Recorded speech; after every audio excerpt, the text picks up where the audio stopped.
কিছুদিন পূৰ্বে দেহাৱসান ঘটা বিশিষ্ট সাহিত্যিক তথা সমালোচক ভৱানী প্ৰসাদ অধিকাৰীৰ বাসগৃহত মুখ্যমন্ত্ৰী ডক্টৰ হিমন্ত বিশ্ব শৰ্মা শোকসন্তপ্ত পৰিয়ালক সমবেদনা জনাবলৈ লখিমীনগৰস্থিত বাসগৃহত উপস্থিত হয় ডক্টৰ হিমন্ত বিশ্ব শৰ্মা। ভৱানী প্ৰসাদ অধিকাৰীৰ গ্ৰন্থ বহুৰূপী বেজবৰুৱা উন্মোচন কৰে মুখ্যমন্ত্ৰীগৰাকীয়ে।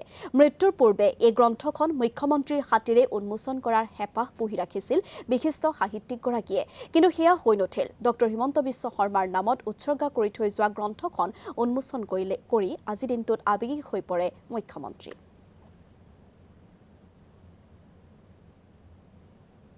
প্ৰবন্ধ লেখক, নাট্যকাৰ তথা অসম সাহিত্য সভাৰ এগৰাকী অতি সুসংগঠক ভৱানী প্ৰসাদ অধিকাৰী দেৱৰ 18 মাৰ্চৰ পুৱা তেখেত পৰলোক প্ৰাপ্তি হয়, এই সংসাৰৰ পৰা আঁতৰি যায়। মৃত্যুৰ কেইদিনমান আগলৈকে তেখেতে ৰচনাতে ব্যস্ত আছিল। বহুৰূপী বেজবৰুৱা নামে তেখেতে লক্ষ্মীনাথ বেজবৰুৱা, সাহিত্যৰথী লক্ষ্মীনাথ বেজবৰুৱাৰ ব্যক্তিত্বৰ বিভিন্ন দিশ সাৱলীল আৰু গৱেষণাধৰ্মী ৰচনাৰে ৰচনা কৰি গৈছিল। গ্ৰন্থখনত বেজবৰুৱাদেৱৰ গল্প, মহাপুৰুষ শ্ৰীমন্ত শংকৰদেৱৰ প্ৰতি বেজবৰুৱাদেৱৰ আস্থা বা তেখেতৰ প্ৰতি যি তেখেতৰ গভীৰ ভক্তি, বেজবৰুৱাদেৱৰ ব্যক্তিত্ব, ব্যৱসায়িক দিশ, অসম প্ৰেম, এই গোটেইবোৰ দিশ সামৰি ভৱানী প্ৰসাদ অধিকাৰীদেৱে এখন সুন্দৰ পুথি ৰচনা কৰি থৈ গৈছিল। আজি তেখেতৰ খুব ইচ্ছা আছিল যে মৃত্যুৰ আগতেই পুথিখন উদ্বোধন কৰা।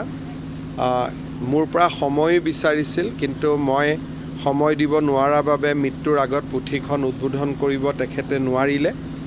আজি তেখেতৰ মৃত্যুৰ 10টা দিনৰ পিছত পৰিয়ালটোৰ সৈতে পুথিখন মই উদ্বোধন কৰিছোঁ।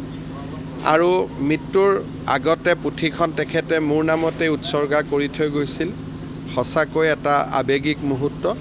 মই পুনৰবাৰ ভৱানী প্ৰসাদ অধিকাৰীদেৱৰ প্ৰতি মোৰ শ্ৰদ্ধা জনাইছোঁ। বিদেহী আত্মাৰ সদ্গতি কামনা কৰিছোঁ আৰু শোকাকুল পৰিয়ালটোৰ প্ৰতি মোৰ সমবেদনা জ্ঞাপন কৰিছোঁ। দেউতাৰ শেষ ইচ্ছা আছিল এই কিতাপখন তেওঁ দেখিলে, কিন্তু তেওঁৰ এইটোৱে ইচ্ছা আছিল যে এইখন মাননীয় মুখ্যমন্ত্ৰী হিমন্ত বিশ্ব ডাঙৰীয়াই যাতে মুকলি কৰে, আৰু উৎসৰ্গাও তেওঁকে কৰিছিলে। সেই মৰ্মে আমি ছাৰটো যথেষ্ট ব্যস্ত, তাৰ মাজতে আজি সময় উলিয়ালে আৰু আমাক এইখন সুযোগ দিলে দেউতাৰ ইচ্ছাটো পূৰণ